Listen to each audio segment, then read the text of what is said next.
All right, all right. It looks like we are live. What is going on, Bree Hive? How was your weekend? I did see some of you on the weekend, but for those of you that I did not see, how was your weekend? How has your Monday, Tuesday been? It is nice to see you back. Today, we are talking all about the money. There's a bunch of cases where people are looking for some money that they are owed. So we're going to jump into those. First, we're going to talk about, or not, no particular order, actually. We got Megan Thee Stallion trying to get some money back from her management company. I didn't have time to get the docs for that, but we are going to look at one of the articles for that. And then we also have Monique, the star on The Parkers, also looking for some royalty payments out from, I believe, Paramount and CBS. And then we're going to be looking into a very famous, or maybe not famous, but a very popular, I guess it would be famous, a very famous, popular vegan restaurant where they're being accused of not paying their employees. So we actually have the complaint for that one. So that is what we're going to jump into a little later. For those of you who are watching live, please do hit the like button. And for those of you watching on the replay, please do hit the like button. It helps us out in the algorithm. For those of you who do not know me, I am Boss Attorney Bree, and here on this channel, we cover celebrity lawsuits, trademark lawsuits, copyright lawsuits, and really whatever the heck that we feel like covering. And I would say today is more of like a celebrity lawsuit type of day. So I am going to just take some time to pop into my chat, see who's here, and say hello to everyone. If you have not already dropped in the chat how your week is going, please do so now. Let's go ahead and see. We have Ace Moonshot here early saying, don't forget to hit the like button on your way in. Thank you for that reminder. Nice to see you here. We have Summer Butterfly, a member of the channel, saying good evening. Hello, how are you this evening? Ace Moonshot saying good evening to Summer. And then you put Rofa Losera. I don't know what that means, but sure. Summer Butterfly says, what is that? It equals a butterfly. Well, thank you for explaining because I had no clue what that was. All right, let's see. We have Summer Butterfly saying, oh, okay, thank you. I just learned a new word. Yes, you did, and so did I. Ari, hello. Welcome into the live stream. Nice to see you here today. Ari says, I love these streams. I get so much knitting done. Well, I think you're going to have some time to get some knitting done today because we got quite a few things to go through. We got Ace Moonshot saying, is it weird that I think Brie is far more attractive than the other two women on the thumbnail? Thank you. Not trying to objectify anyone or anything, just an observation. Thank you so much. Well, that was just a random picture. So thank you. Lady Gnome of the Wood says, hi, Bree. Hello. Welcome into the live stream. Tiny D says, hi, Bree. Hello. Welcome into the live stream. Our member and moderator of the channel. Ari says to Ace Moonshine, I think we tend to be more attracted to people we know. Did not know. Well, I guess that makes more sense. That makes more sense. Cassa says, hello, welcome into the live stream. Nice to see you today. We're happy to have you back. Deacon Fatal here, taking a break from studying. Welcome into the live stream. Ace Moonshot says, true, maybe it is Bree less artificial. That's true.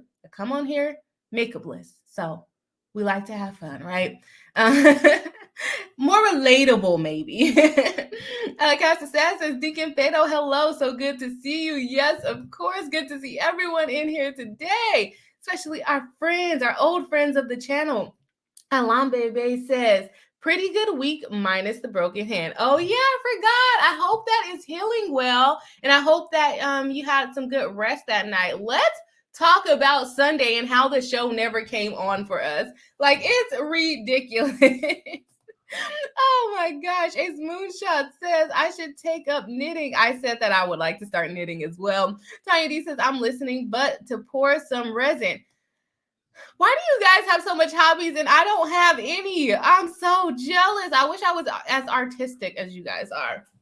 But I do, as I just told Alpha, I'm going to go in the office and yell at my computer because I just feel that's what I do. I guess that's my creativity, is yelling at the computer. And you guys have all the cool creative making things, shirts, resin things. What else you guys make? Knitting, all the cool things that I can't do. Amy Evans says, hello everyone, chatting and and learning is fun. Hello, welcome into the live stream. Nice to see you again. Deacon Fatal saying hi to Amy.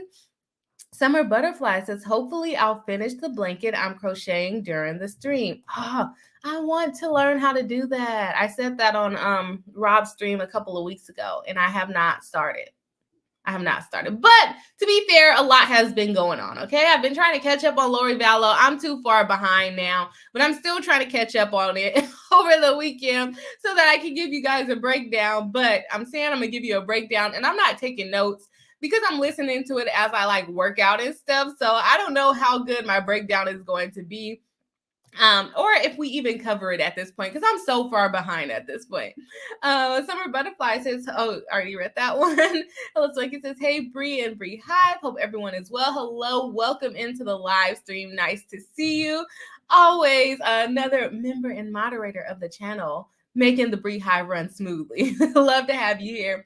Cass the Sass saying the Deacon Fatal saying things are good. How's school going so far? Yes, how is school going so far? I'm glad you could take a break with us today. Lady Gnome of the Woods, another member of the channel, saying Bree's bubbly personality makes me happy. Thank you. Thank you so much. It's always a long day of work, and then I come here and yell at the computer screen, and I feel better. Amy Evans says, Summer, I just found my blanket finished the blanket yesterday. I'm gonna go with finished. Let's see. Takasa says, revidism is in my brain right now. Oh, your schoolwork. Marianne Williams, we have missed you last week. Welcome back to the live stream. Nice to see you. I hope you are having a good time or a fun time. We missed you. We hope you are well. Happy to see you as well. Deacon Fatal saying hi to Mary Ann. Amy Evans saying, seriously, Bree, it is so easy. Try crocheting. I should. I just I feel like I should be doing something else, because even when I watch YouTube, which as you guys know, I watch a lot of YouTube, I'm either working out or cleaning or something. I rarely just sit down, and I guess I would sit down and watch TV, but it's in the middle of the night, and I feel like that might be a little creepy for Alpha if he wakes up and I'm just here with sticks over his head. I would have to get into it, learn a little bit about it, and then maybe I can figure out a good time to do it. I have to. Just in the middle of the night over Alpha's head. Amy Ward saying, hey, hello, welcome into the live stream. Nice to see you. Deacon Fatal says, I'm catching up kind of on Jonathan Majors, and my goodness, it sounds like a mess. I'm not familiar with that one, I don't think. Tanya D says, you need a P.O. box, Bree. I'm sure people will be happy to send you some easy craft projects to try. Yeah, I never thought I was cool enough for a P.O. box, to tell you the truth. I didn't think I was there yet, but maybe I will get a P.O. box, and maybe we'll start having some people force me to start crocheting. Okay, Amy Evans, I think that was a correction for something up above, but I can't find it. Amy said, I hate typing. Sorry, guys. I definitely get it. Typos everywhere, right? Essie, hello. Welcome into the live stream. Nice to see you here again. Ari saying, I'm left-handed, so I had to learn to knit backwards, but crocheting is more, I cannot say this word, ambidextrous. I'm gonna go with that. I know the word, I just can't say it because my numb face. What do you call it? So they're different. Crocheting and knitting is different. Okay, that just made it a lot harder for me to decide what to do. I think I'm leaning more towards crocheting. How different are they? Okay, I don't know. Deacon Fatal says, "Oh, I found a snake in my garden. A snake in your garden? It could have been a rattlesnake or a rat snake." Hope out there. I noped out of there. Well, it sounded like you were having a good day for the most part. I'm sorry to hear that. Tiny laughing. Jazzy G, welcome into the live stream. Nice to see you again today. Ace Moonshot saying knitting occupies one side of your brain and frees up the other. It helps you think. I want to learn. I want to either knit or crochet. I don't know the difference, so don't come for me. I'm just going to say either or. And then I want to learn or restart because I learned how to use a sewing machine in high school, but I would like to start doing that again. Casta Sass says, wait, does Jonathan Majors sound familiar? It sounds familiar, but it's just not popping into my brain at this point. Hello Swinky says, Bree, you should try a wobble kit. That's what Rob said to do. It's a crochet for beginners that comes with everything you need to do while a whole small project, and they even do the hard part, which is the start. I want to do it from scratch. The thing is, I'm going to say this with a grain of salt. I think that when I do something, I become very good at it very quickly. But I also said that about snowboarding and I never got good at it. So I don't know if it's because I'm getting older. I cannot grasp things very much. But I also know I'm not very artistic. So that's what stops me from doing stuff like that. But I would want to do it from the beginning. But like my hair, I could do a whole little design, get my hair together. But actually like putting something together, I don't know. I think if I try it, I would be able to do it. Because I feel like doing hair is hard and I can do that, right? All right, I see waving a deacon. All right, let's see. Amy, I don't know. I think we're still missing what you're trying to tell us. Deacon saying playing King in Marvel Universe. Oh, nice. Summer Butterfly saying crocheting is with one hook, knitting is with two. Okay. Oh, okay. I still need to learn how to do either one. Which one is easier? I feel like two hands would. No, I probably need one hand. Yeah, I probably need one hand. Deacon Fatal says, fun fact, you can crochet locks. Do you mean like for your hair? With crocheting, you use one hook, like a black people crochet hook, but without the piece that keeps it closed. Really? That's what I do to my hair all the time. This is crochet.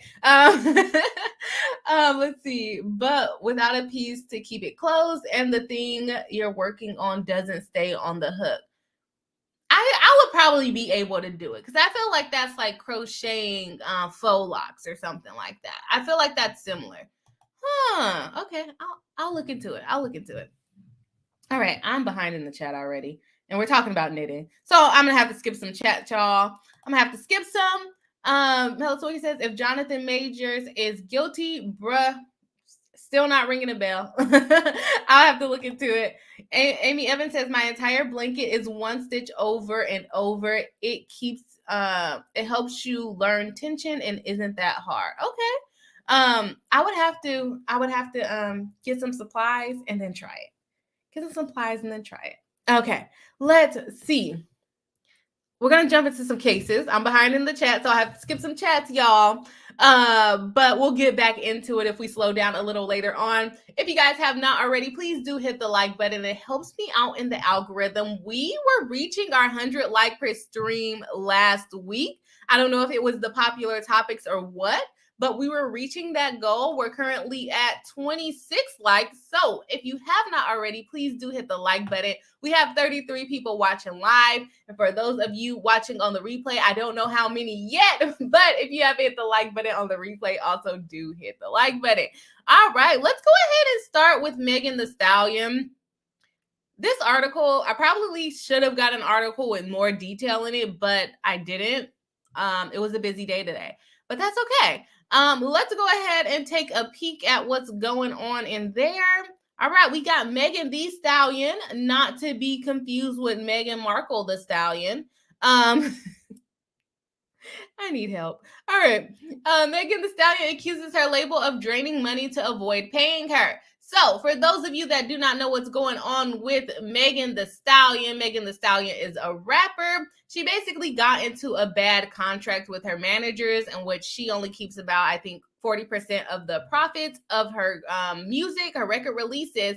But sounds like her actual managers have been keeping more than that. And now she's alleging that they're draining the bank account and they're not supposed to be doing that. So, let's go ahead and hop right into that. We got Megan Thee Stallion is in the middle of a legal battle with her label 1501. I don't know if that's how they say it. Certified Entertainment over unpaid royalties and to be released from her contract. So she does not want to be under that contract. I would not want to be under the contract either if you're not paying me. So I feel you on that, Megan. Miss Stallion, not Miss Stallion.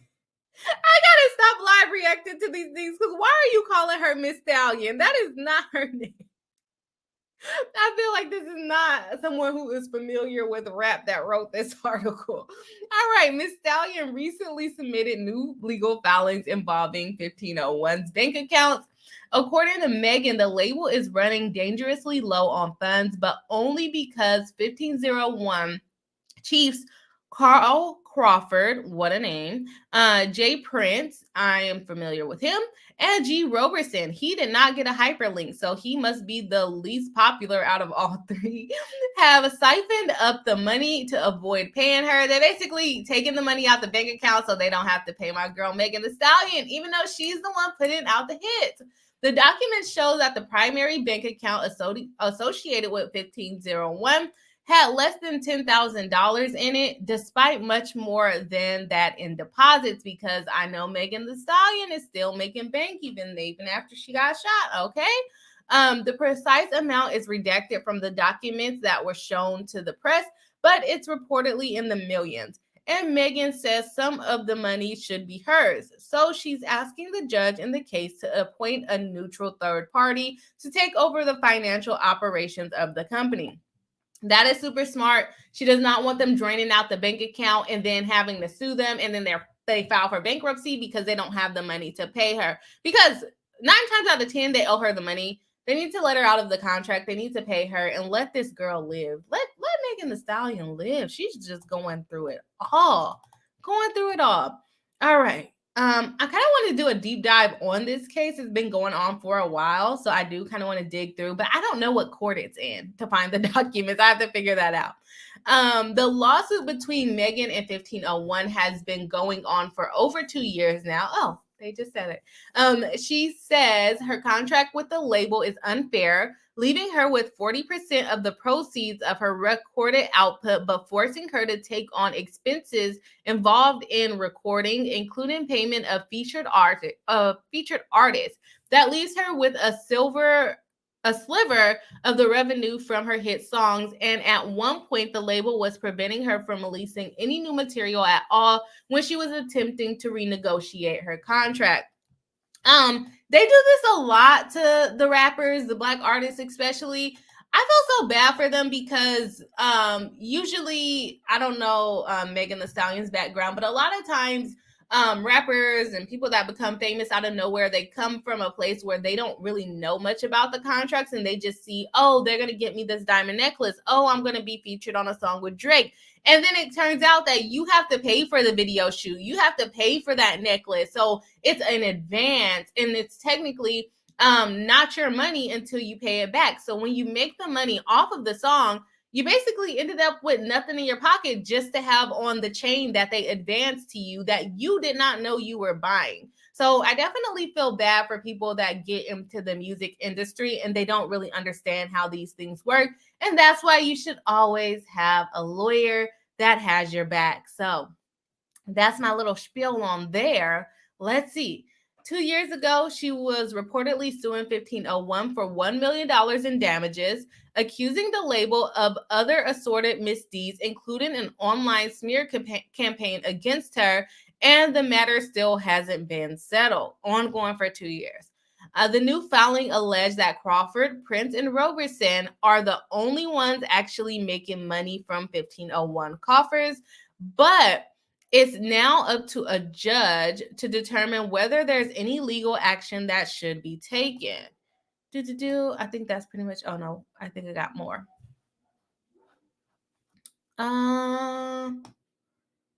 Is that the end? No. Oh, that was the end. So we're waiting for the judge to make a decision as to whether she's going to be entitled to her money. She should be entitled to her money. It's just going to be proving it of them like getting rid of funds when they're not supposed to be, which I'm sure they'll be able to show. She got into a bad contract. It happens to a lot of new artists. I don't know if I feel bad for her to an extent, but at the same time, she should have got an actual lawyer instead of dealing with people that she probably just thought were cool. All right, let's see. Let's see what Hella Swanky is yelling at me for. Bree, bruh, if you can do your own hair, you definitely can crochet or knit project. LOL, you already know how. Yeah, I crochet my hair, but I just thought that was different than crocheting like objects. I don't know. Oh my gosh, I found myself funny. Deacon Fiddle says, well, you aren't her lawyer. No, I'm not her lawyer. We would not have gotten her into this type of deal. Maybe I should talk to the Hollywood attorney and see if she would have gotten her into this deal. Maybe I'll do a deep dive with her on this case. Let's see. Casta Sass says to Deacon Fatal, I saw the trailer of The Flash a couple weeks ago. Okay, I forgot. When you guys do the ads, don't read them. Don't read them. Okay, Essie is laughing. Deacon Fatal says, okay, anything that has J Prince in it is sus to me. Right. That's what it is at this point. That's what we have to go with. All right, Jazzy G agrees. Cass the Sass says, okay, why does J Prince sound familiar to me? I'm good with faces, not with names. I don't know him all the way. I just know he pops up a lot when it comes to doing Megan Thee Stallion wrong. I don't really keep up with like hip hop culture and stuff like that, but I believe he's like one of her managers and apparently one of the owners of this 1501 that put Megan Thee Stallion into a bad contract. I'm sure he's popular for other reasons, but I just don't know him like that. Ace Moonshot says she wants a forensic accountant to get her money. Seems like a legit request. I definitely agree with that. She should be able to get that. The problem is if they're not just hiding the money, they're actually spending the money. They're under this company. They're going to eventually allege bankruptcy, and then she's never going to see her money again. Now, if they pierce the corporate veil, then she can go after them personally. But if they don't have no money, then they're like, she's still never going to see her money. So they'll just be paying her for the rest of their life. Okay. Ari says, I just looked up the Majors case, not only DV, but strangulation. Once a man puts his hands around your neck, the chances of him killing you go sky high, higher. He's pitiful. Still not ringing it all the way. Like, that sounds familiar, but I don't know. The faces aren't popping in my head. Let's see. Murder hosted. Wait. Takeoff was murdered at a party hosted by Jay Prince's family. Oh, yes. I think that is right. I don't know all the way, so I'm just going to say I think. Let's see. Ace Moonshot says music industry has always ripped off artists. Yeah, which you would think at some point they would learn to just get an attorney so you don't have to do this. But attorneys are expensive. I get that too. And then the ones trying to work for them are really expensive, right? Deacon Fatal says, no, they freaking don't. Boss attorney bring money, advancements, and 360 deals are poo for the artist. Okay, I can stop yelling. Yes, that's what I'm talking about. A lot of them get into those sort of deals where they don't know that they actually have to pay the money back. That's kind of what Megan Thee Stallion, the contract that she just signed. She didn't know. She was like, ooh, 40%. That sounds good. But didn't know she had to pay for the studio time, for the music video shoot, for whatever wardrobe she might have, and also for features on the song. And that happens to a lot of artists, and you need a lawyer to get yourself out of that. Or, I mean, maybe not to, if you get a bad lawyer, then you might still end up in it. But you should want someone to help you get out of that. All right. Hello Swanky says to Ace Moonshot, always for as long as there's been industry, they've been ripping off and stealing from artists. Because a lot of times these people that become famous this is new money. This is new money for them. They don't know how to act. They tell you, oh, you're going to get $1 million, and then realize you're working like a slave and $1 million is not worth it. Or you don't really get that $1 million. You get $1 million minus this, minus that, minus this. And that's what happened to Megan Thee Stallion here. As he says, that's why Meg has been MIA. She can't make any music. I remember that happening too, where they were kind of blackballing her from making music and things like that. So trying to negotiate her contract. So yeah, let's see. Biggest thief. No sympathy for him, Karma. All right, let's see here. Hello, Soki says, oh yeah, the Jonathan Majors case is bad. He's guilty. Okay, that was off topic, so I'm going to skip over that. Mary Malarkey, welcome into the live stream. Nice to see you again. Saying hi from Chi-Town, Bree and Bree Hive. Hello, welcome back into the live stream. We're just talking money. We're talking money today. We're getting that soundboard next month. We're getting the soundboard. Oh, while we're here, I forgot to announce, we are going to be doing the members live stream this weekend, but I have not checked the poll, so I will need to check the poll to let you guys know. I believe it's going to be on Saturday at 12 p.m. Pacific Standard Time, but let me go ahead and actually check the results of my poll. Like I say, y'all, it's been a busy day today. So let me, or even just this whole week and weekend and everything. Where's my little post at? Let me go to my channel, and then let's go to the community tab, and then boom, where are you at? All right, yep. So it looks like we are doing April 22nd, which is a Saturday, and we're going to be at 12 p.m. Pacific Standard Time. So that's 3 p.m. for the Eastern people, and a bunch of other times for people that are not on Pacific or Eastern time. All right, let's see where we are at in the chat. Oh, that rhymed. I'm going to be a rapper myself and not let them give me that contract with Jay Prince. Deacon Fatal says the most important class you can take in your music career is music business. I would agree. They have to. You have to. You can't just come out being a 14-year-old signing deals by yourself or with your mama, okay, who does not have a business background. So, let's see. No, y'all having a whole argument out here. Ari says, we're glad you're here, Bree. Well, thank you. I'm glad you guys are here. I would not have anything to do if you guys were not here. I would just be yelling at the computer screen by myself. Lady Gnome of the Wood says, these music celebs need their own boss attorney, Bree. Yes, they do. I'm not the best celebrity attorney, but I know not to put that in there. See, Asher Mama, hello. Welcome to the live stream. Saying hi, Bree and Hive. Good to see you all. We are happy that you can join us today. Deacon Fiddle says, if I was a manager, I would make that a thing for artists to study, music business. They should do that. But a lot of, let me not say a lot of, but some managers for artists are bad too. Not just the lawyers and the record labels and things like that. Elise Lynch, hello. Welcome into the live stream. Ace Moonshot says, I think a lot of musicians just want to make music. They jump at the first chance of having more people hear their music. And let's be honest, a lot of the times they're offering money that those artists never heard of, right? They're like, here, $250,000 for the year. And they're like, sweet, never thought I would make that. So a lot of, they're jumping at the first chance they get. And a lot of times they probably have not seen that amount of money before.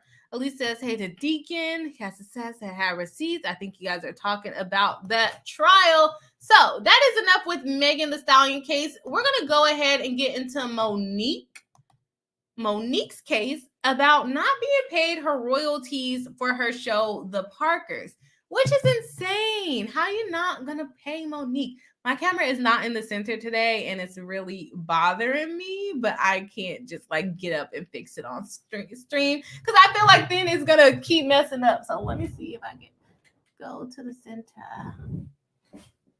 Better, but now I'm blurry. Oh no, it autofocused. Okay, I think we're good. Okay, yeah, it's good. We are going to go ahead and jump into Monique's case, not getting paid her royalties from the Parkers, which is like a To me, The Parkers is a super popular show. Go ahead and drop it in the chat if you think that The Parkers is a popular show. I don't know. I'm gonna go ahead and put it in the poll. Did you watch The Parkers?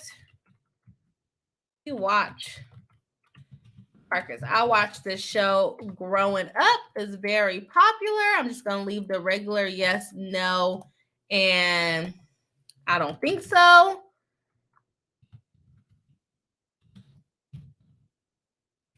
Can't really remember. Very popular show with Monique. What is she? Just goes by Monique, right? I don't think she has a last name that she goes by. I don't know what the heck her last name is. Very popular actress, in my opinion, in the Black community, but kind of paved the way for a lot of people, and they're not paying her, and I really don't appreciate that. So let's go ahead and jump into the case. Let's see here. Monique sues CBS Paramount over the Parkers royalty. And I feel like she sued somebody else recently, if I'm not mistaken. For similar, I think she was suing Netflix for not offering her the same amount of money as some non-colored women or non-colored non-women people. Yeah, so she's out there getting her bag. Y'all better pay my girl. Monique is suing Paramount and CBS, seeking the Oscar-winning actor. Seeking what the Oscar-winning actor and comedian says are unpaid royalties from her sitcom, The Parkers. This has been put onto Netflix more recently. I watched the whole 6 seasons that they put on there. Rewatched that. So give my girl her money. Monique sued Paramount and CBS on Wednesday, seeking what she says are unpaid royalties from the sitcom The Parkers. The breach of contract lawsuit filed in Los Angeles Superior Court, which means it's going to cost money for me to obtain those documents, so we may not see those, and obtained by the Associated Press, alleges the defendants artificially depressed the show's profitability, to retain millions that would otherwise be contractually due to Monique's production company. And when I tell you, what did we talk about? What did we talk about on Sunday? For those of you that were here, women run the ratings for a bunch of shows. If women are watching it, it's going to be popular. And not only women are the biggest consumers, but guess what? Also, Black women are big consumers of things like TV shows. So I would not be surprised if they were paying her less than what she was actually entitled to, because I know The Parkers was a popular show. But apparently, y'all in the chat did not watch the show. Maybe it's just me. Maybe it's just me. Let's see here. I'll let y'all vote a little bit more. We have 23 votes, but 39 people watching. So if you have not already, please do check out the poll and put your vote in. Cast your vote. I might get voted off the island at this point. I thought it was a popular show. Let's see. While the series has proven to be a major financial success for its producers and distributors, the series' talent have not been permitted to share in the fruits of the success. The suit says another situation where probably they got into bad contracts because they just wanted to be on TV and learned that they're not even the ones really getting the money. The suit was filed by Hicks Media, the production company Monique owns with her husband and business partner. I did not know that she was married to Sydney Hicks. So is her name Monique Hicks? I think we just found out her last name. It names as defendants CBS Studios, Paramount Pictures, and the show's production company Big Ticket Productions. It seeks monetary damages to be determined at trial. Emails seeking comment were sent to representatives for the defendants, so CBS and Paramount. The suit says the series creators and writers have been similarly underpaid, and that Monique learned of the alleged breach of contract when they recently filed a similar lawsuit. Oh, I didn't know. So the writers and creators are the one that pointed it out, and Monique said, let me jump on my own lawsuit for this. She didn't just join in on theirs. I guess she's not similarly situated as them because she's the one that was on the big screen, right? She goes on to say, I just want the contractual compensation that I've earned, Monique said in the statement. The Parkers, a spin-off of the sitcom Moesha, ran for 5 seasons and 110 episodes on the now defunct network UPN, a forerunner of the CW from 1999 to 2004. Monique started as Nikki Parker, a mother who returns to the same college as her, or what does it say? Oh, she starred as Nikki Parker, my bad, who returns to the same college her daughter is attending. The show has been rerun in syndications in various forms since and has been available for streaming on Netflix since 2020. In a previous lawsuit, Monique sued Netflix, yep, that's what I was just talking about, for race and sex discrimination, basically not paying her the same amount of money as a white man. For race and discrimination in the offer for a proposed comedy special, accusing the streaming service of giving her a lowball offer that was part of a larger company tendency to underpay Black women. The suit was settled last year. I did know that it settled, actually. I just never covered it. Monique is not shy about taking on the David versus Goliath battles in Hollywood to challenge these questionable practices that are endemic to the industry. One of the attorneys in both lawsuits said in a statement, the 55-year-old actor, whose legal name is Monique Angela Hicks, okay, they just gave us her name, first gained fame as a stand-up comic and was among the queens of comedy featured in the 2000s film of the same name. She won an Academy Award for Best Supporting Actress for her performance in the 2019 movie Precious. Let's see. I think that's pretty much it. I think that's the end. Why did they end the article like that? I gotta stop live reacting to stuff. Why did they end the article like that? She won an Academy Award for Precious. Okay, and what else? But that is enough there. So yes, it looks like y'all were not really watching the Parkers. Let's go ahead and jump into the poll. If you have not voted yet, please do so. I'm gonna check out some chats and then I'm gonna hop back over to the poll. Let's see. I'm trying to find some chats that you guys are talking about the show. Dicky Feta says, after her rant on the bonnets, nope. That being said, she's a good comedian. She went to prison. To prison? What? Yeah, she did go on a rant about the bonnets, but if you want to wear your bonnet, wear your bonnet. Jazzy G says the Parkers was so good. Right. It's a good show. And it's like timeless, in my opinion. I don't know if it's timeless, but I watch it now. I watched it when I was a kid. Ace Moonshot said, I recall Kevin Smith talking about how the studios would be making millions in profit, but convoluted metrics make it so the artists never see the money. And they don't even know, because guess what? It's still a lot of money to them. So they feel like they're doing good because it's a lot of money to them, but they should probably be being paid higher. So I'm glad she brought the issue. Are they going to say statute of limitations? She's saying she just found out about it when she learned of the new lawsuit. So those will be interesting things. I don't know what the statute of limitations are on contracts, but I can imagine it's probably like 2 years. Cassie says she had a rant about bonnets. Yes, she did. Yes, she did. Deacon Beto says, I am biased, though. You guys are talking about something else. Essie says, off topic, Bree, did you ever get to watch Love is Blind? Yes. Oh my gosh. We can talk about that later. At the end of the stream if you guys are still here. We will briefly talk about Love is Blind. I don't want to get too distracted in the live stream. But yes, I did watch the reunion, and I will just say this much. I was very unimpressed. Let me know how you guys feel. We'll probably talk about it later. Okay, it was a repeat question. All right. Hello Swanky says, if I had to guess, I'd say the poll is a reflection of the mixed company we're in. It was definitely popular for us, a classic even. Yeah, I would agree. We do have a pretty mixed crowd here, so it's a little different. Ace Moonshot says, her Netflix suit is iffy, but it settled, which means they probably paid her. Yeah. I haven't read into it yet because it's always in LA County Superior Court, and I just can't give them $20 for a legal document. I just don't want to. Ace Moonshot says that was legit award 2. Which one? for her nomination. For Precious. Oh yes.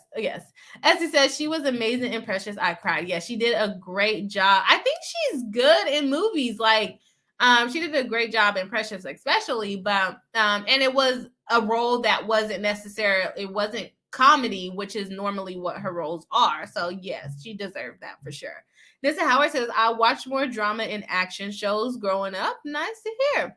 Amy Evans says, everyone liked. Yes, guys, if you have not hit the like button, please do so. Let's see. We are a little low on hitting our goal, but that's okay. We have 40 live viewers and 42 likes. So if you have not already, go ahead and hit the like button. I feel like every time I say how many live viewers we have, people fall off. They're like, shut up. No, you don't. You don't have that many live viewers. Bye.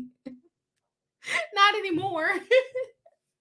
Ellis Swicky says, no, Monique did a stand-up special at the women's prison a long time ago. Oh, okay. I was like, she went to prison. What? Jazzy G says, agree on Love is Blind. Yeah, we'll get into it. If you guys make it to the end, we'll get into Love is Blind. Let's see. Welcome back, Deacon Fatal. Deacon Fatal says, since you got your degree now, since you're so smart. Yeah.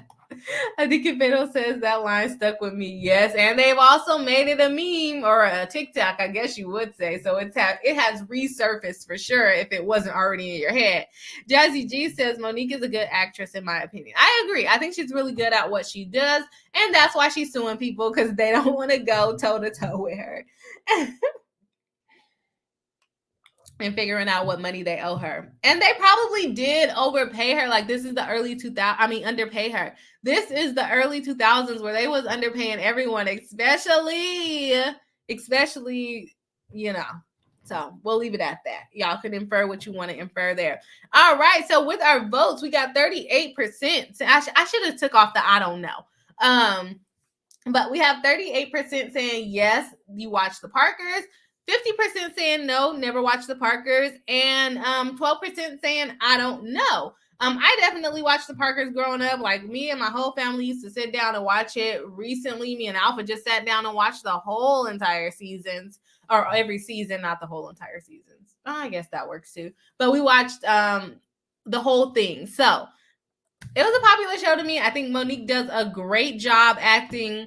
No matter, I don't know if I can't think of a bad role that she's done. Maybe it's because I'm just running my mouth right now. But every time I watch her and I support her in things, she always does a good job. So that is that on that. Now, to jump into the main event of the show, which is, let's see if we get demonetized today. Another episode of Yellow Flags.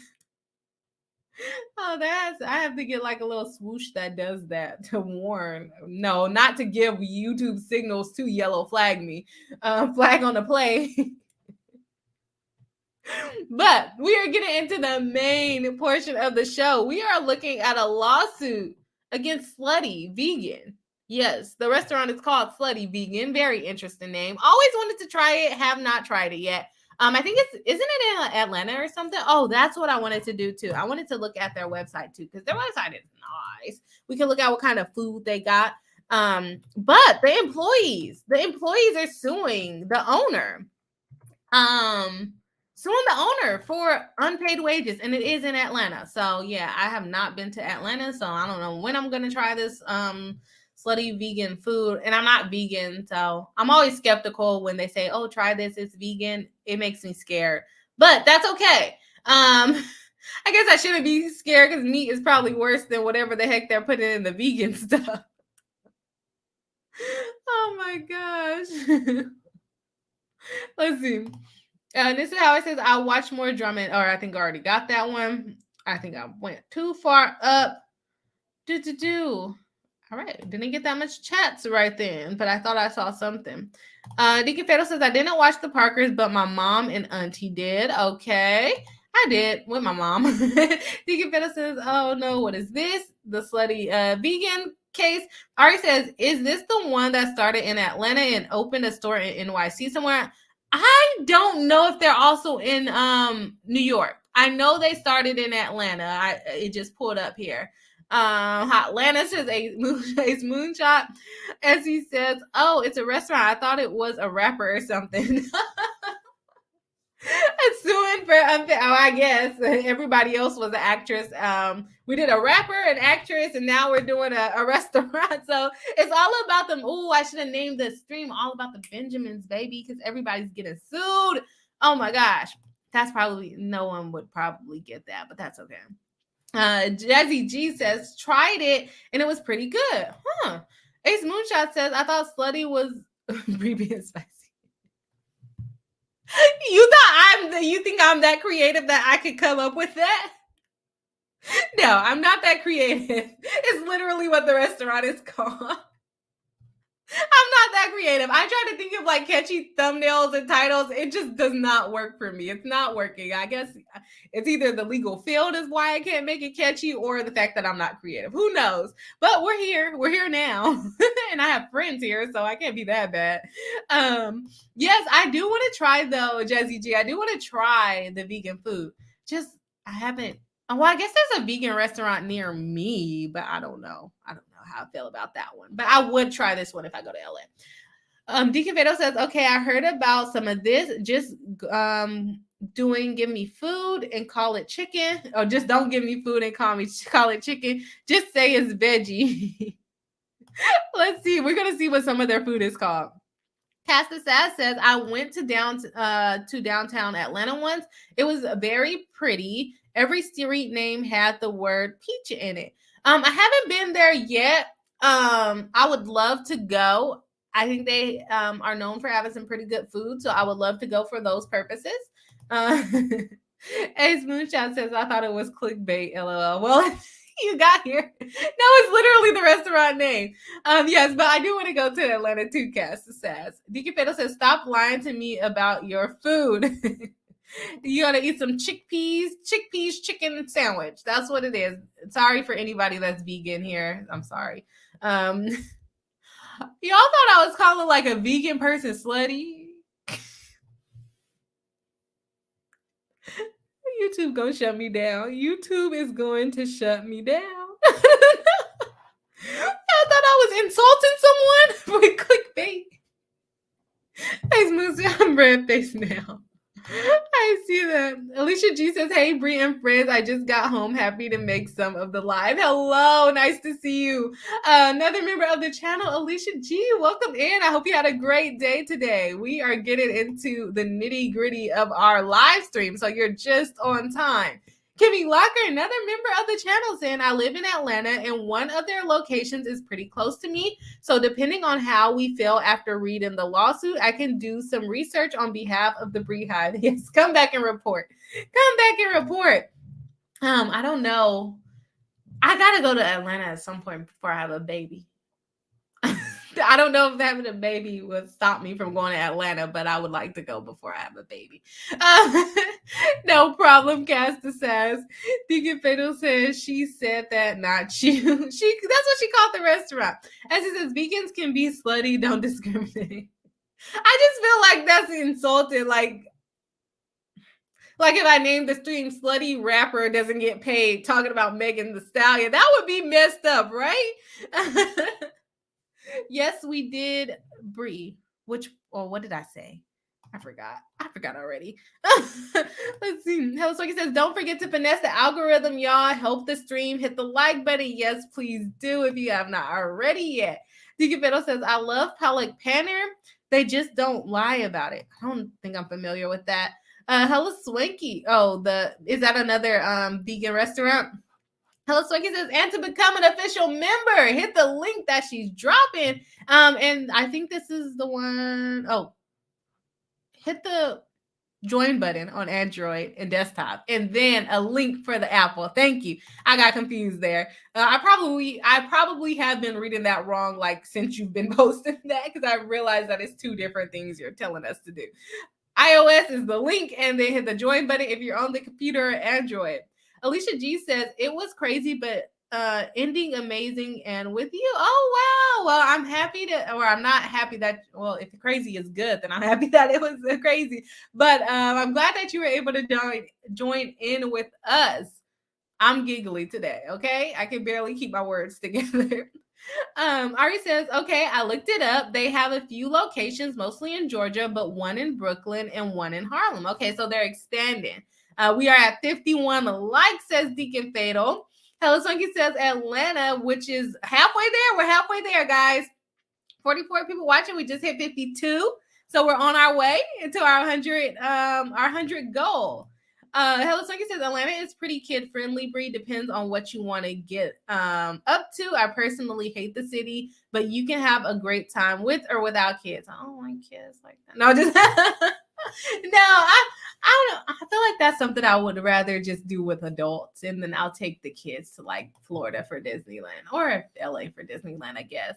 It's a dish. Oh, okay, for the food. Lady Gnome with the Woods says somehow slutty cuisine does not sound very appetizing. Like, yeah, because I feel like slutty reminds me of naked, and I don't want no one naked around my food. Robert Hines says, hey folks, how's the Bree Hive doing tonight? Hello, welcome into the live stream. Nice to see you, Robert Hines. I'm doing good, giggly as always, but we're here about to get into some slutty vegan stuff that they are going to just throw right out to us. Let's just jump right into it. You get on the website, they let us know that it's banging plant-based. I don't know. Are these innuendos? I'm taking it as an innuendo. I am taking it as an. All right, and then they start cussing. Eat Plants Be Cookbook by Pinky Cole. Pinky Cole is the owner of the restaurant. Find us in Jonesboro, Georgia. We got a couple of different areas. Okay, a lot of areas. All right, let's look at the food. It. Let's go ahead and throw our yellow flag in right now. Let's throw. This is not even a part. Maybe I should save this to after the lawsuit part because this is about to get us a yellow flag for sure. So they got the menage a trois. It's a plant-based patty loaded with vegan bacon, vegan shrimp, vegan cheese, caramelized onions, lettuce, tomato, and our slut sauce on a vegan Hawaiian bun. Oh my gosh. My question is, for any of you that are vegan, please let me know. Why do vegans want things to taste like meat if they are against eating meat? I don't get that part of it. So please, if anyone is educated on that, please do let me know. I mean, I guess meat tastes good, but you don't want to necessarily kill an animal. I can get that, but I don't know. I just feel like you should just go veggies all the way. Like, why do you need plant-based or vegan shrimp and vegan cheese and vegan bacon? I don't get it. But it is. They got a Hollywood hooker. They got a one-night stand. They got not a chicken head. They got the fussy hussy. They got side hoes.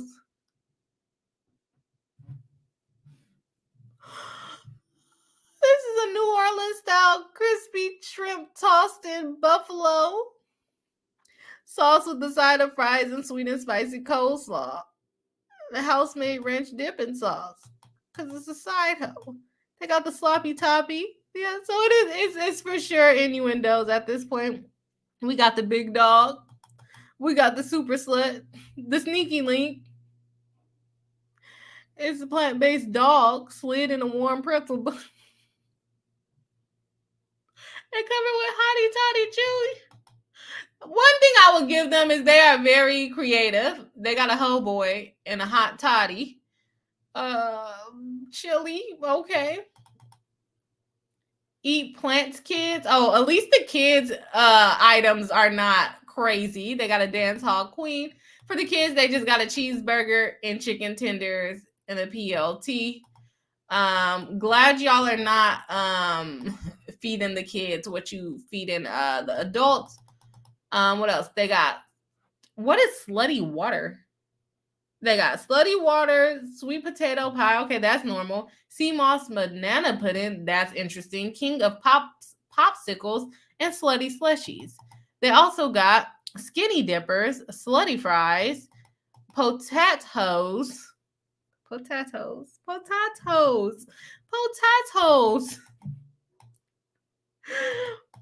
Interesting. Very creative marketing. Join the Slutty Takeover. Very, very interesting. Interesting marketing. We might come back to some of these to see what's on them, but that was interesting. All right. Well, they have a fun little restaurant, probably a fun little place that everyone likes to work. The young teens and all the things, the young adults like to work here, get some money, right? And that's what I would assume. It's a fun menu. It's plant-based. It's interesting. Well, it's interesting, but allegedly they're not paying their workers, which is not a good thing. If you are a business owner, you should pay your workers. So let's go ahead and jump into it. No, I was not using Slutty Vegan as a clickbait, nor was I derogatorily calling a vegan a slutty. This is just what the restaurant is called, and they're getting sued. So we cover lawsuits on this channel. All right, we got Devon Clark, Latoya Adams, and Braden Cook against Slutty Vegan Inc. and Slutty Vegan ATL LLC. I'm not suing the actual owner directly, just suing the company, which is not nice to be sued, but at least they're not trying to pierce the corporate veil at this point, alleging that the owner is basically holding the money for herself. That would not be good. Plaintiffs Devon Clark, Latoya Adams, and Braden Cook, and together with Adams Clark, they're calling plaintiffs upon personal knowledge as to themselves and upon information and belief as to other matters, hereby file this complaint against defendant Slutty Vegan and Slutty Vegan ATL LLC. Here's the nature of the action. Plaintiffs state that pursuant to the Fair Labor Standards Act, we are getting into fair employment laws, labor laws, which I don't know anything about. I know a little bit about it, but I'm definitely not an expert in this area. But let's talk about it. Pursuant to this code, that they are entitled to recover from the defendant unpaid wages, including overtime. Ooh, not paying overtime sounding like Six Flags to me. Not letting people take their breaks sounded like Six Flags to me. Let's see. Liquidated damages and attorney's fees and costs. Plaintiffs further allege that pursuant to the New York labor laws, the New York Code of Rules and Regulations, the New York Wage Theft Prevention Act, and New York common law, they are entitled to recover from defendant unpaid bonuses, statutory penalties, liquidated damages, and attorney's fees and costs. And I forgot to mention earlier on, this case is actually in New York. So it's coming from that either that Brooklyn or that Harlem location. They came here quickly and they sued. And allegedly, another bar related to the owner also got sued for the same reason. All right, we're gonna skip over that. We're gonna skip over the parties. Okay, and we're going to go into the statement of facts so we can get through this thing. All right, plaintiffs were at all relevant times covered employees within the meaning of FLSA and NYLL, the labor laws. Plaintiff Clark was hired by defendant on or around May 23rd, 2022 to work as a senior assistant general manager at the Slutty Vegan restaurant located on Fulton Street in Brooklyn, New York. Plaintiff Clark worked for defendants until on or around January 28th, 2023. So very recent ending.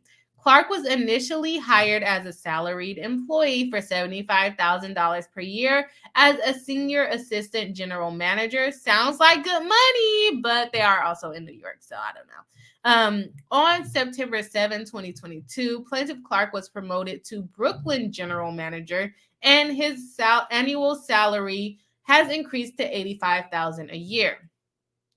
When Clark was hired, defendants promised to pay him a bonus of $1,800 per quarter, an amount that was later increased to $7,000 per quarter after he was promoted from senior assistant general manager to general manager. What is the bonus for? Why don't you just put that into their income? Defendants never paid Clark any of his promised bonuses at all times relevant during Clark's employment. Defendant required him to work more than 40 hours a week, usually between 50 and 60 hours. That's kind of how they get away with like making you salaried. But like I said, I'm not an expert in labor law, so fine. Let's go on. Defendants misclassified plaintiff. Okay, they're saying that they misclassified him. That's what they're going for. Okay. That he was not supposed to be salaried. He should have been hourly. Defendants misclassified plaintiff Clark as an exempt employee while he held managerial titles.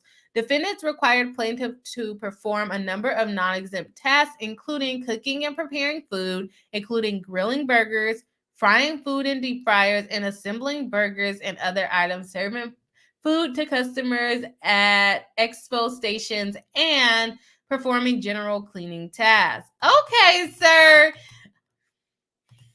I'm sorry, but when you are a manager and you don't want to do any of those other tasks, like you're just a bad leader, in my opinion. But let me go ahead and jump into the chat real quick because I've been kind of talking for a minute. So let's see what the chat is saying. Let's see. This Howard says, I wish this was in Massachusetts. I would like to go somewhere with my mom and have to get to order straight off the menu. Yeah. I've never tried vegan. Have I tried vegan food? I don't think I've ever tried vegan food. So Nissa, are you vegan? Why, if you are, why do vegans still like things to taste like meat? Or do you just not care as long as it's not a real animal? Deacon Fatal says, no, I'm in my cooking brain. Jazzy G says, it started as a food truck and then was so packed they opened locations. Okay. Deacon Fatal says, and that is the problem. All right, Santa Jazzy G. That's right. Totally forgot about that. Thank you for that. That they started off as a food truck. And you can book their food truck. Deacon Fatal says, pay your workers. It's plain as simple as that. But do they have a case? Was he really an hourly employee versus an actual manager? Did he just not want to do extra duties of being a manager? Because I'm pretty sure those people working the fryer were not making $85,000 a year. Ace Moonshot says, sorry, Bree, I'm hanging my head, but it did seem out of character for you. It's okay. It's okay. It's just what the place is called. Alice Wakey says, what Deacon said, no excuses. All right. Depends on, okay, you guys are talking. Deacon Petal says, now I get to use my union power. Union power it all the way. Union power. Kimmy Locker says, do we know if the first lawsuit was in New York as well? I don't know. I have not taken a look at it. I do have the article pulled up, so we'll take a peek at that to see if it tells us in a second. Deacon Petal says to me, is where is a right to work state? I don't know what you mean by that. Where is a right to work state? I don't know what you mean by that. Ari says, I had to go on an expedition to find this, but Slutty Vegan is in the non-alcoholic section, so I think it's just water, but it's $4.99, so maybe it's carbonated. I love how you tried to justify the reason why it's $5 for water. It must be carbonated. I love that. Essie says, no, not Brooklyn. Yes, this one is in Brooklyn. Or was this one in Harlem? No, it was in Brooklyn, right? Deacon Beta says, this sounds sus AF. I don't know. I'll see as we go on. We're only part way through this, so let's see. Deacon Beta, are you switching up on us? He's a bad leader. But they should pay their workers. Which one is it? Are you switching up?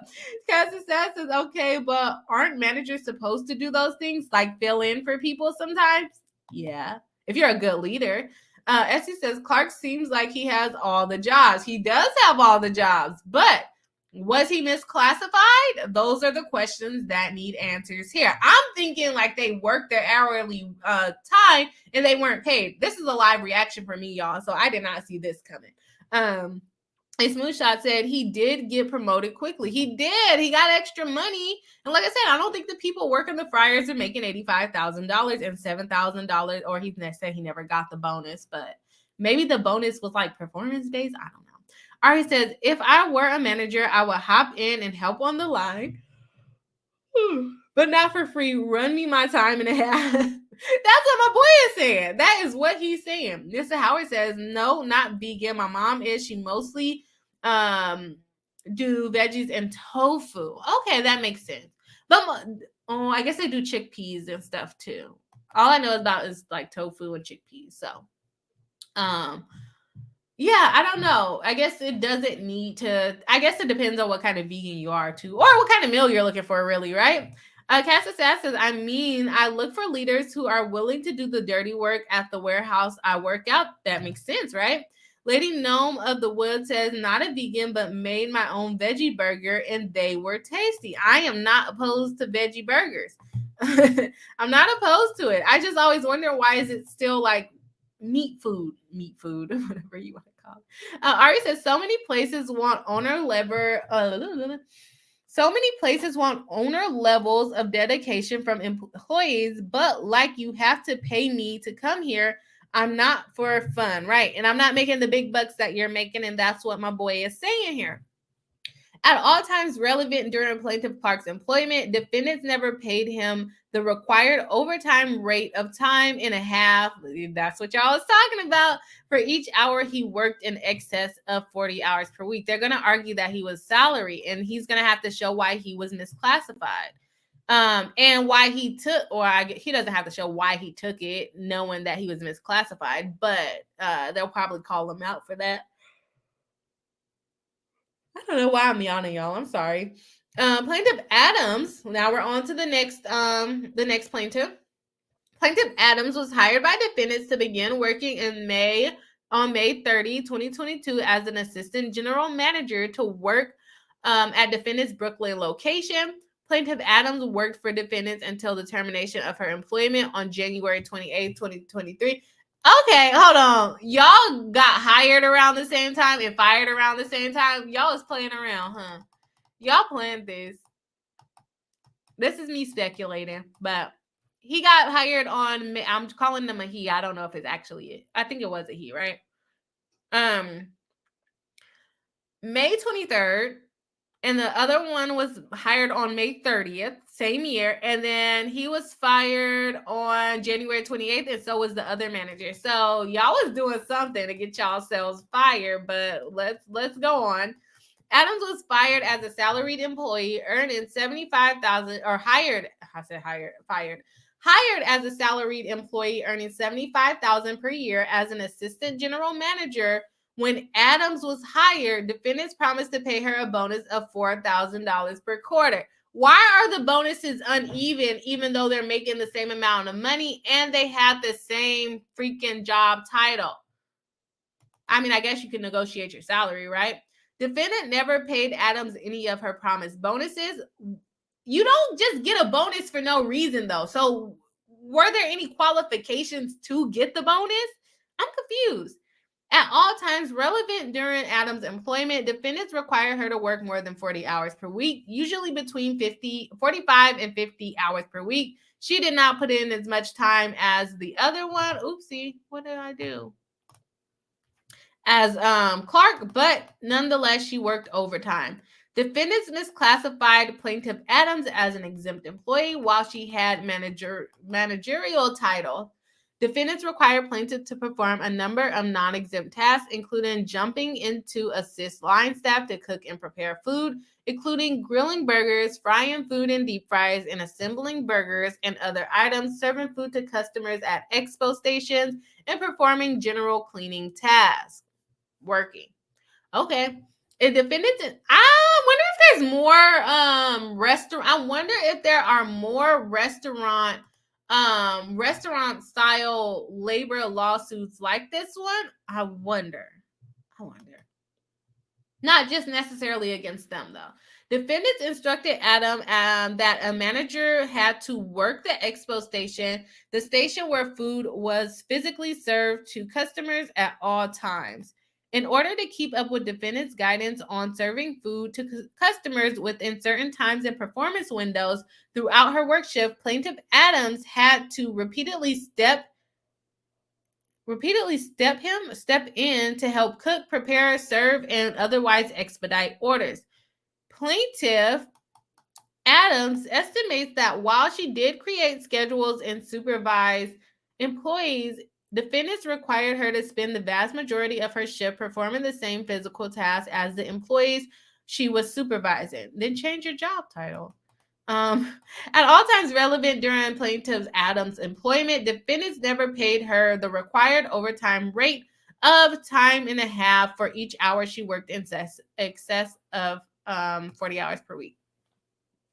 My question there would be, okay, then what is their hourly rate? How do we determine their hourly rate? If you're a salaried employee and you want your base pay, are you calculating that off of the $85,000 per year and then making an hourly rate off of that? Or do you get a lower hourly rate because you are a lower level employee? So, like, let's say, how much does a lower level employee make in, let's say, what is minimum wage in New York? I'm going to see. What is minimum wage in New York? Because this is kind of like making me annoyed now. Okay. Minimum wage in New York is $14.20. It could be different in the area that they're in, but let's go ahead and look at this. Okay, so if you want to be a lower level employee, let's pay you for it. You know what? You're a manager. You're a lead on the team. So let's give you $15 an hour. You're working 40 hours a week. So let's go 40 hours a week. Or that's 40. And let's just say you worked every single week of the year. So times 52. Your base rate is 32. What is that? $31,000. That's without overtime, right? Okay, your time and a half is $30 an hour. $30 an hour. And then let's say they said they work overtime every day. I don't know. They said 10 hours a week. Okay, 10 hours a week. Let's go times 10 hours a week times 52 weeks. Let's say they worked every week. $15,000. So let's see. 15,000 plus 31,200. So you would have been getting paid $46,000. Are they going to win this lawsuit? Questionable. Because you're saying you're a regular person, you're a regular worker, you were doing line duties. Okay, so let's give you line duty hourly rate and then calculate it from that. So you probably was still getting paid the amount that you should have been being paid. Let's say you're a manager and maybe you were making $20 an hour. You're not making that much over whoever the line staff are if you're just a regular manager. So are they trying to calculate their hourly wage based on their based on their salary rate? I don't think so. I don't think that's how it works, but I'm also not a labor attorney, so let me shut up and read the freaking thing. I was like all in a bubbly mood, but that kind of like pissed me off to be like, oh, well, I'm doing the same work as the cooks and I'm making like 3 times as much as them, but I want to be paid overtime because my name is manager. Oh, let me shut up. Let me be quiet and get on into this. It doesn't make any sense to me. But like I said, take what I'm saying with a grain of salt because I do not practice these kind of cases. It just seems a little petty to me. But let's go on. I digress. Okay. So, Plaintiff Cook began working for defendants in or around September 2022 as a certified trainer at the Brooklyn location until the termination of his employment on January 12th, 2023. Seems like they were doing a clean out in January. So, Cook was also fired, but he was a trainer this time. Cook's job responsibilities as a certified trainer included instructing defendants' employees at the Brooklyn's restaurant on how to properly perform a range of job duties, including food preparation, packaging food, serving food, and various customer service tasks. Plaintiff Cook was paid at a regular rate of, look at these rates, $16.50 or $17.50 per hour plus tips. Why is the trainer getting tips? But okay. Cook worked for defendants full-time and regularly worked more than 40 hours a week. Okay, so he would be able to calculate what his actual overtime payment is. The other two, I'm not buying it, but like I said, maybe I need more background in labor employment law, because I don't think that's how you're going to calculate your hourly fee just based off of your salary range. Defendants repeatedly miscalculated plaintiff Cook's pay, which resulted in repeated and ongoing underpayment of required overtime premium. For example, for the pay statement dated January 13, 2023, according to defendant's payroll records, plaintiff Cook worked 49.34 hours.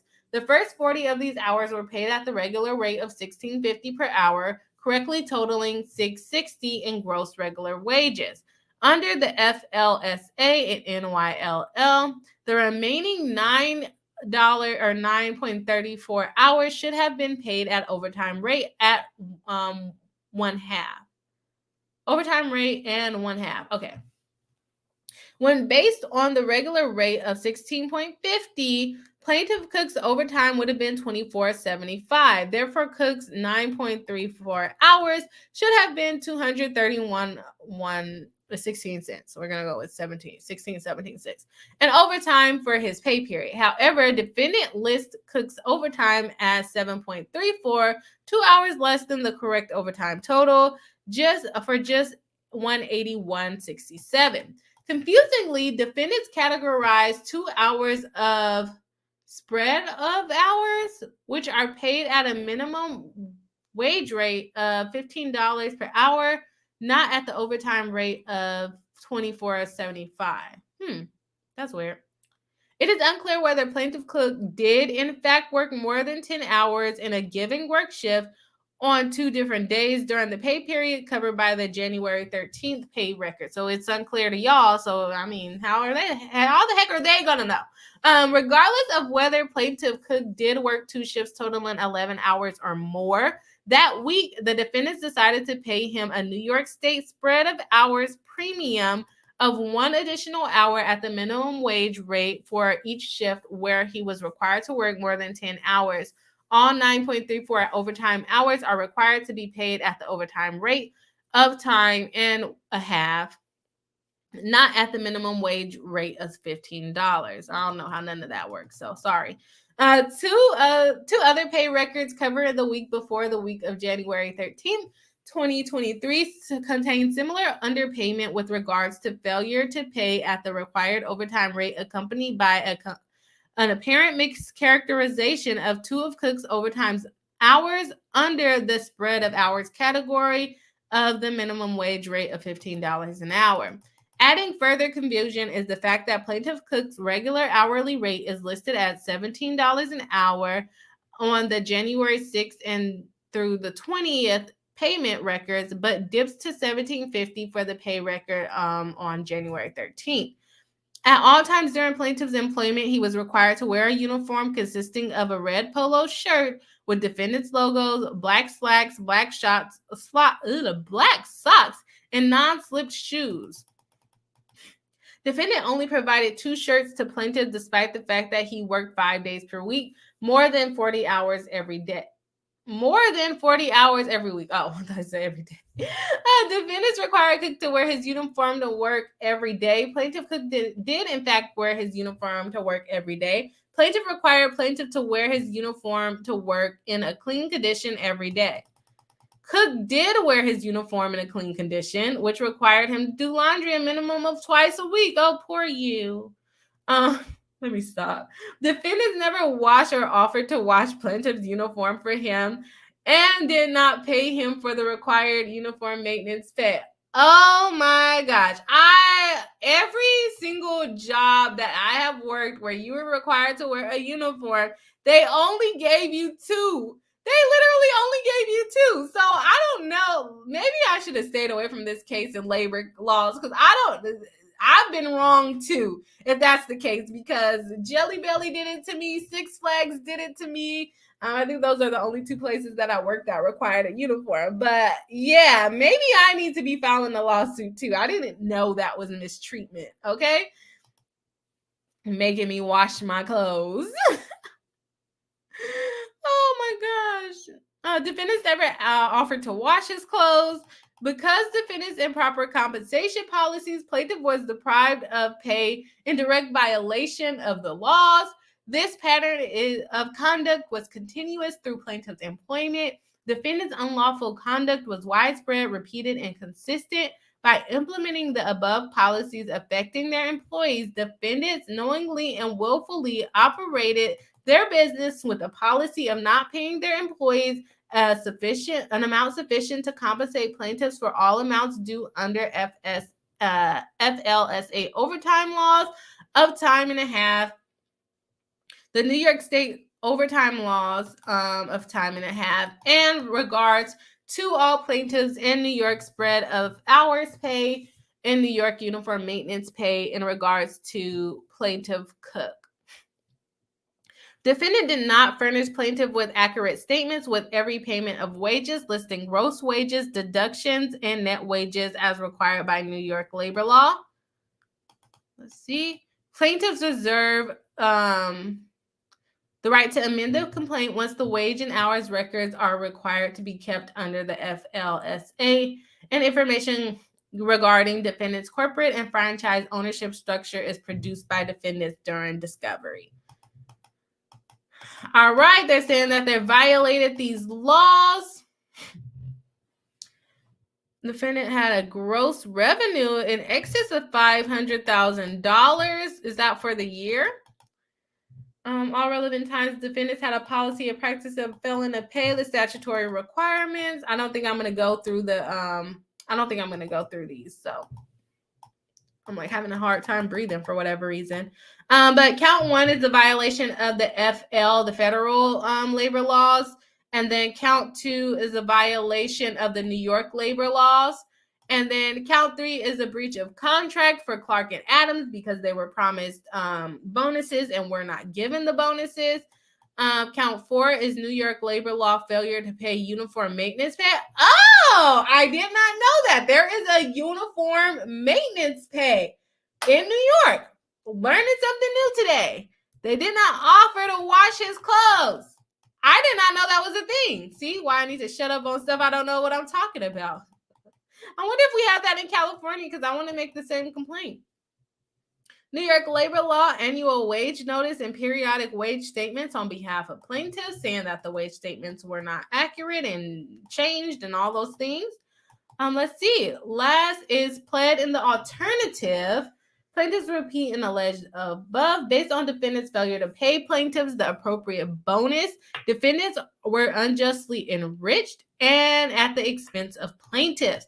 Equity and good conscience require defendants to pay restitution. So basically, if they do not meet the standard of pleading their legal claim, they're saying in fairness, in equitable relief, in fairness, they should be paid back from what defendants did to them.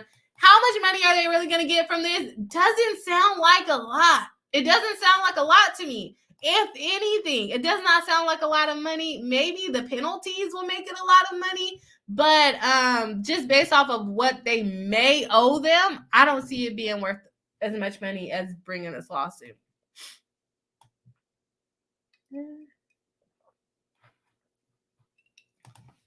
Cassis says, I had to pay for uniforms before. Well, maybe not under New York law. Apparently, they have a rule for it. Becky Pacheco, welcome to the live stream. Rachel Mills says, I don't know though. Someone sued my previous employer for this, and I got some money back from the class action suit. Right, and that happens. But the thing is it worth that much money? I mean, who gets paid? The lawyers. What do the employees that lost the money get paid? What, $1,500 maybe? I would be so mad if I had the laundromat twice a week using all my quarters on this thieving company, LOL Ari. I didn't know that was a thing. I really didn't. So he has a claim. I just don't know how much money he's going to get from it. Ace Moonshot says, I had to buy my own required boots. Hey, you got a lawsuit coming. You better file your lawsuit. Let's see. Lady Gnome of the Woods says, my sister is on cleaning staff at a hospital. They only get 2 uniforms. Yeah. That's all I've ever known. So maybe the laws are different in New York and California, whatever state you guys are in. Cass the Sass says, wait, so they were supposed to pay for his laundry or at least provide him with more options than the two that they provided him with. Let me go back to that one because I'm really not familiar with that law. And it looks like it's under New York law anyway, so it may not apply to all states. Okay, maintenance pay. My throat is like, my nose is like clogging because I think allergies or something, and I can't breathe. Okay. New York labor law, failure to pay uniform maintenance. That's crazy. Pay on behalf of the plaintiffs. Defendants required plaintiff to wear a uniform but did not wash or offer to wash the required uniforms. Defendants never paid plaintiff cook uniform maintenance fee. Plaintiff uniforms were issued by defendant for the express benefit of defendants, and it was a condition of his employment to wear them during each shift. Plaintiff routinely spent time off the clock and money to clean time and money to clean and maintain his uniform consistent with the uniform appearance standard that defendants require. Defendants never paid plaintiff any uniform maintenance pay or reimbursement for the cost of maintaining uniforms, nor did they provide them in sufficient number to cover all work shifts of the accordance with the New York state law. Defendant's conduct is in violation of Article 19 of the New York labor law and the supporting regulations, including this other section, the minimum wage order. Plaintiff Cook is entitled to compensatory and liquidated damages. Yeah, so I don't have time to pull up that actual statutory law, but it looks like New York has a law where employers are required to pay for their laundry. Cass says, why are New York's employment laws so much better than Texas at this point, right? Like, pay to wash my clothes. You want me to wear this? Wash it. Ari says, NYC has different laws. They have something called uniform maintenance pay where the company has to help offset the cost of keeping your uniform clean. Yeah, so are you in New York? I had never heard of anything like that. So interesting. I don't think that we have that in California. Ace Moonshot says, take a breath. I know I have a hard time doing that, but I think it's allergies that's coming in on me right now. Jazzy G says, under the New York State spread of hours law, employers are required to pay an extra hour of minimum wage compensation if an employee's total work day is more than 10 hours long. So they would be required to pay an extra hour of minimum wage. So they couldn't let me see. They couldn't reduce his time and a half, though. They would still have to pay him the time and a half plus the $15. Is that what you're saying? Casa says, yeah, I thought about that just now. This state is very red. Yeah. Ace Moonshot says, my brother is a mechanic. They provide uniforms and launder them. Makes sense. I didn't know it was a thing. But we learned something new today.